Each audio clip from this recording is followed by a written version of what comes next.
Good morning everyone, welcome to civil services study practice set number 84 है। UPPSC PCS के लिए series चल रही है।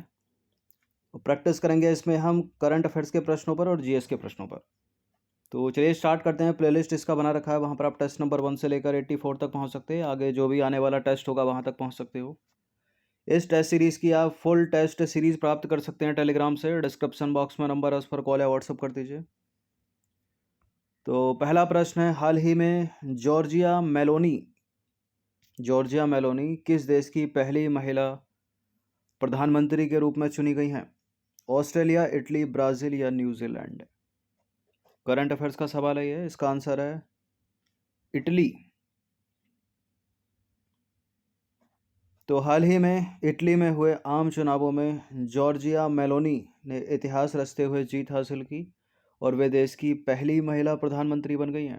ये नंबर है, इस पर कॉल या व्हाट्सअप करके आप फुल टेस्ट सीरीज प्राप्त कर सकते हैं, जो मिलेगा आपको पेड टेलीग्राम ग्रुप में।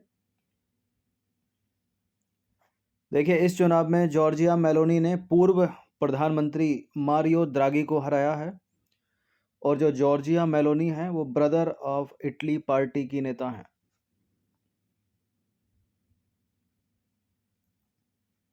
क्वेश्चन नंबर 2 पर आ जाइए। हाल ही में भारत में दूसरे चीफ ऑफ डिफेंस स्टाफ किसे नियुक्त किया गया है? कौन नियुक्त किए गए हैं? Second CDS lieutenant general Anil Chauhan, option number सी।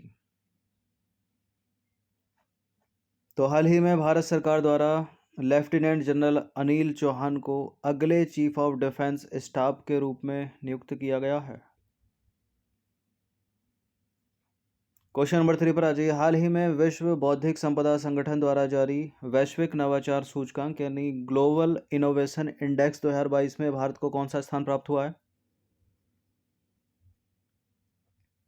इंपॉर्टेंट सवाल है ये। इसका आंसर ऑप्शन नंबर बी, 40वां स्थान।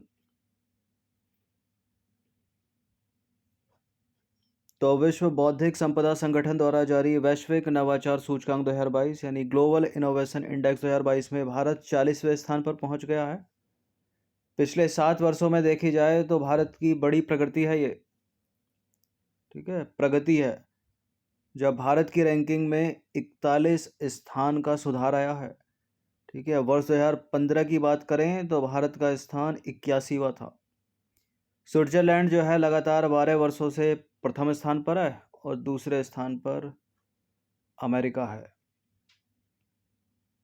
क्वेश्चन नंबर 4 पर आ जाइए। हिस्ट्री का सवाल है ये। निम्नलिखित में से किसने सती प्रथा का विस्तृत विवरण दिया है?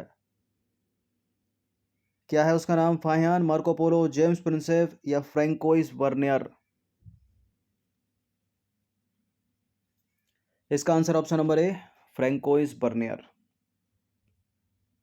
तो फ्रैंकोइस वर्नियर ने सती प्रथा का विस्तृत विवरण दिया है। उन्होंने कहा है कि जहां कुछ महिलाएं खुशी से मौत को गले लगाती हैं तो वहीं कुछ को मरने के लिए मजबूर किया जाता है। क्वेश्चन नंबर 5 पर आ जाइए। यह है जनरल साइंस का प्रश्न। विलियमसन संश्लेषण का उपयोग डैश को तैयार करने के लिए किया जाता है? ईथर, एमाइन, अल्कोहल या कीटोन? विलियमसन संश्लेषण 11th और 12th क्लास में बायोलॉजी होगी तो करेक्ट कर ले जाओगे आंसर को इसको। ठीक है, इसका आंसर है ईथर, ऑप्शन नंबर ए। नहीं होगी तो आप पढ़ लीजिए। तो विलियमसन संश्लेषण सममित और असममित ईथर की तैयारी के लिए एक महत्वपूर्ण प्रयोगशाला विधि है। नंबर 6 पर आ जाइए। तत्वों के गुण निम्नलिखित में से किसके द्वारा बहुत अधिक प्रभावित होते हैं? परमाणु आकार, विद्युत ऋणात्मकता, इलेक्ट्रॉन लब्धि, एंथैल्पी या ये सभी? तत्वों के गुण इन सभी के द्वारा प्रभावित होते हैं, तो डी है इसका आंसर। तो तत्वों के गुण जो है परमाणुीय आकारों, आयनन एंथैल्पी, इलेक्ट्रॉन लब्धि एंथैल्पी और विद्युत ऋणात्मकता से जो है बहुत अधिक प्रभावित होते हैं, तो विकल्प डी आंसर करेक्ट है। क्वेश्चन नंबर 7 पर आ जाइए। पुरातात्विक स्थल है आमरी किस देश में स्थित है? ये पुरातात्विक स्थल आमरी जो एक हड़प्पाई स्थल है, ये पाकिस्तान में स्थित है। तो आमरी एक हड़प्पा स्थल है जो पाकिस्तान के बलूचिस्तान में स्थित है। क्वेश्चन नंबर 8 पर आ जाइए। हड़प्पा सभ्यता में विशाल स्नानागार किस स्थान से प्राप्त हुआ था? ये ऐसा सवाल है जो बहुत सारे एग्जाम में पूछा हुआ कई बार। इसका आंसर है मोहनजोदड़ो। तो विशाल स्नानागार को हड़प्पा सभ्यता की प्रमुख इमारतों में गिना जाता है और यह मोहनजोदड़ो के गढ़ी क्षेत्र से प्राप्त हुआ। तो मोहनजोदड़ो इसका आंसर है। अब आ जाइए क्वेश्चन नंबर 9 पर। सूची 1 को सूची 2 के साथ सम्मिलित कीजिए और नीचे दिए गए कूट का प्रयोग करके सही उत्तर का चयन कीजिए। सूची 1 में रसायन, सूची 2 में है उनके रासायनिक सूत्र। जनरल साइंस का प्रश्न है ये। सल्फ्यूरिक अम्ल बहुत पढ़ा होगा बचपन में आपने। हाँ, सल्फ्यूरस अम्ल है ये, सल्फ्यूरिक अम्ल है ये। और पायरो सल्फ्यूरिक अम्ल है और ये है पेरोक्साइड सल्फ्यूरिक अम्ल है। मिलते जुलते ही हैं। किसी एक से भी एलिमिनेट हो सकता है ये, जैसे कि सल्फ्यूरिक अम्ल हो गया H2SO4। तो डी का 2 अगर एक कहीं होगा तो बस आंसर मिल गया अपना। देखिए एक ही में डी का 2। इस तरह से भी एग्जाम में चेक करके समय बचा सकते हैं। सी है इसका आंसर। तो सल्फ्यूरिक अम्ल हो गया H2SO4, सल्फ्यूरस अम्ल हो गया H2SO3, पायरो सल्फ्यूरिक अम्ल हो गया H2S2O7 और पेरोक्साइड सल्फ्यूरिक अम्ल हो गया H2S2O8। 10वां प्रश्न है, निम्नलिखित में से कौन सा तत्व शुद्ध चीनी में नहीं पाया जाता है? Carbon, hydrogen, nitrogen, oxygen. शुद्ध चीनी में कार्बन होता है, हाइड्रोजन होता है, ऑक्सीजन होता है, नाइट्रोजन नहीं होता। तो शुद्ध चीनी में कार्बन, हाइड्रोजन, ऑक्सीजन तत्व पाए जाते हैं और इसका जो रासायनिक सूत्र है वो है C12H22O11 और इसमें नाइट्रोजन नहीं पाया जाता। तो विकल्प सी करेक्ट है। शुद्ध, ये क्या शुद्ध हो गया यहाँ? नाइट्रोजन। नंबर 11 पर आ जाइए। निम्नलिखित में से टका मिश्र धातु किसकी है? ठीक है, सोल्डर के लिए पूछ रहा है, सोल्डर आयन। और जिस परीक्षा में भी जनरल साइंस के प्रश्न आते हैं, साइंस से संबंधित प्रश्न आते हैं, तो बहुत इंपॉर्टेंट सवाल है ये। ठीक है, प्रीवियस ईयर के प्रश्नों को उठा के देखोगे तो कई में मिलेगा। लेड और टिन इसका आंसर है। ठीक है, सीसा और टिन की मिश्र धातु है टांका। तो टांका जो है टिन और सीसा यानी लेड की मिश्र धातु है। एक सवाल यह है, एक और बहुत पूछा जाता है, वो भी आगे मिलेगा अभी। निम्नलिखित में से किस केंद्र शासित प्रदेश या राज्य में भारतीय खगोल वेधशाला स्थित है? लद्दाख में। तो भारतीय खगोलीय वेधशाला, इंडियन एस्ट्रोनॉमिकल ऑब्जर्वेटरी जो है वो दक्षिण पूर्व लद्दाख में लेह के निकट हानले में स्थित है। तो लद्दाख करेक्ट हो गया।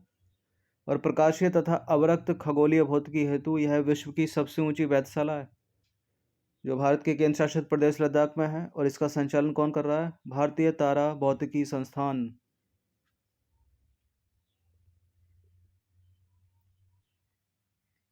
क्वेश्चन नंबर 12 पर आ जाइए। जंगरोधी इस्पात यानी स्टेनलेस स्टील का निर्माण इस्पात का मिश्रण किससे होता है? यह है वो प्रश्न जो हर एग्जाम में दिखता है साल दर साल छोड़ के। और क्रोमियम और निकेल इसका आंसर हो जाएगा ऑप्शन नंबर डी। तो स्टेनलेस स्टील बनाने के लिए, जंगरोधी इस्पात बनाने के लिए, ठीक है, 15 से 20% क्रोमियम, 8 से 10% निकेल और साधारण स्टील की आवश्यकता होती है। जंगरोधी इस्पात या स्टेनलेस स्टील एक मिश्र धातु है जो वायुमंडल तथा कार्बनिक और अकार्बनिक अम्लों से खराब नहीं होता है। साधारण इस्पात की अपेक्षा ये अधिक ताप सह सकते हैं और इस्पात में ये गुण क्रोमियम मिलाने से उत्पन्न होता है जो कि होता है 10 से 20% और निकेल होता है इसमें 8 से 10% और साधारण इस्पात होता है। क्वेश्चन नंबर 13 पर आ जाइए। बहुत बार देखा होगा है हमारी टेस्ट सीरीज में प्रश्न, जम्मू कश्मीर में करेवा किसके लिए प्रसिद्ध है? किसके लिए प्रसिद्ध है? केसर की खेती के लिए। Option number B. तो कश्मीर वैली में हिमोड़ निक्षेप द्वारा निर्मित संरचना को करेवा कहते हैं। ये केसर की खेती के लिए प्रसिद्ध है और जम्मू कश्मीर भारत का प्रमुख केसर उत्पादक राज्य है। कश्मीरी केसर की जो मुख्य किस्में हैं वो है मोंगरा, लच्छा, जारदा। क्वेश्चन नंबर 14 पर आ जाए। निम्नलिखित में से किस वर्ष भारत में कोयला खनन का राष्ट्रीयकरण हुआ था? इस तरह के सवाल इंपॉर्टेंट हैं, पीसीएस में पूछे जाते हैं। 1971 इसका आंसर है। तो भारत में कोयला खनन का राष्ट्रीयकरण पहली बार वर्ष 1971 में हुआ था। सीधे सीधे याद रखिएगा इसको। क्वेश्चन नंबर 15 पर आ जाए। निम्नलिखित में से किस वर्ष एशियाई विकास बैंक की स्थापना हुई थी? एशियन डेवलपमेंट बैंक, शॉर्ट में इसको बोलते हैं एडीबी। 1966 में। तो एशियाई विकास बैंक की स्थापना हुई थी वर्ष 1966 में, और इसका जो हेडक्वार्टर है वो है फिलीपींस के मनीला में। दोनों चीज याद रखिएगा, स्थापना वर्ष भी और मुख्यालय भी। क्वेश्चन नंबर 16 पर आ जाइए। राष्ट्रीय गणित दिवस कब मनाया जाता है? राष्ट्रीय गणित दिवस मनाया जाता है 22 दिसंबर को। तो राष्ट्रीय गणित दिवस 22 दिसंबर को मनाया जाता है, और यह प्रसिद्ध गणितज्ञ श्रीनिवास रामानुजन के जन्म दिवस पर मनाया जाता है। क्वेश्चन नंबर 17 पर आ जाइए। इंपॉर्टेंट सवाल है ये। निम्नलिखित में से विश्व गौरैया दिवस कब मनाया जाता है? ये कुछ प्रश्न है, सीधे सीधे पूछ लिए, मैच करने के पूछ लिए। विश्व गौरैया दिवस हो गया, अंतर्राष्ट्रीय जल दिवस हो गया, अंतर्राष्ट्रीय जैव विविधता दिवस हो गया, और सबका फेवरेट है विश्व ओजोन दिवस। ठीक है, साल दर साल छोड़ के मिलता ही एग्जाम में। विश्व गौरैया दिवस है 20 मार्च को। ऑप्शन नंबर डी है इसका आंसर। तो विश्व गौरैया दिवस हर साल 20 मार्च को मनाया जाता है। यह दिवस पहली बार मनाया गया था वर्ष 2010 में। इस दिवस का उद्देश्य है गौरैया का संरक्षण करना। जनरल साइंस का प्रश्न है। लेजर प्रिंटर में किस तरह के डायोड का प्रयोग किया जाता है? लेजर प्रिंटर में जिस तरह के डायोड का प्रयोग किया जाता है वो है अर्धचालक लेजर डायोड। तो लेजर प्रिंटर में अर्धचालक लेजर डायोड का प्रयोग किया था। लेजर प्रिंटिंग की शुरुआत हुई थी 1969 में। ये करंट अफेयर्स का सवाल है, इंपॉर्टेंट है हर साल के लिए। ठीक है, नोबेल पुरस्कार 2022 से संबंधित। निम्नलिखित में से किसने वर्ष 2022 में मेडिसिन या फिजियोलॉजी का नोबेल पुरस्कार जीता है? यानी चिकित्सा के क्षेत्र में 2022 का नोबेल पुरस्कार किसे मिला है? बताइए। बेंजामिन लिस्ट, आर्डेम पटापाउटियन, डेविड जूलियस या स्तंबे पावो?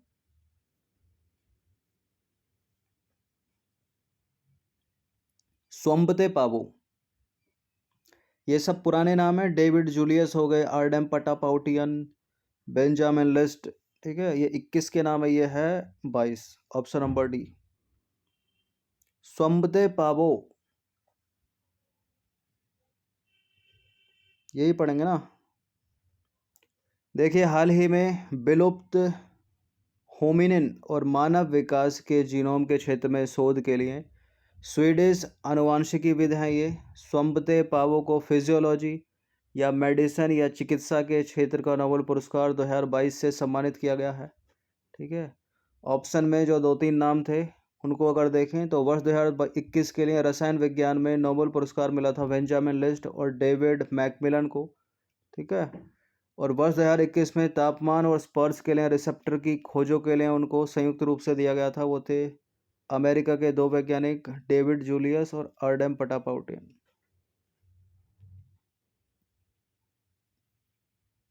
बीसवा प्रश्न भी नोबेल पुरस्कार से संबंधित है। रसायन विज्ञान में नोबेल पुरस्कार 2022 निम्नलिखित में से किसके विकास के लिए दिया गया है? क्लिक केमिस्ट्री और बायो ऑर्थोगोनल केमिस्ट्री के लिए। ठीक है, क्लिक केमिस्ट्री और bioorthogonal chemistry. Option number C. असममित आर्गेनो कैटालिसिस, ये सब पुराने हैं। ठीक है, लिथियम आयन बैटरी पुराना है, जीनोम संपादन विधि पुरानी है। तो कैरोलिन आर बर्टोजी, के वेरी शार्पलेस और मोर्टन मेल्डल, इन तीनों को जो है क्लिक केमिस्ट्री और बायो ऑर्थोगोनल केमिस्ट्री के विकास के लिए रसायन विज्ञान 2022 का नोबेल पुरस्कार दिया गया है। ठीक है, संयुक्त रूप से। जो कैरोलिन आर बर्टोजी हैं, जो के वेरी शार्पलेस हैं, ठीक है, इन्होंने क्लिक केमिस्ट्री शब्द पर बड़े पैमाने पर काम किया। जो मोर्टन मेल्डल हैं, इन्होंने स्वतंत्र रूप से ट्राइजोल नामक एक विशेष रासायनिक संरचना के बारे में खोज की जिसके कई महत्वपूर्ण अनुप्रयोग हैं। और जो कैरोलिन आर बर्टोजी हैं, उन्होंने क्लिक प्रतिक्रियाओं को विकसित करने का काम किया जो जीवित जीवों के भीतर काम कर सकते हैं, और इसे जो है बायो ऑर्थोगोनल प्रक्रियाएं कहा जाता है। ठीक है, एक शब्द जो उन्होंने गढ़ा था।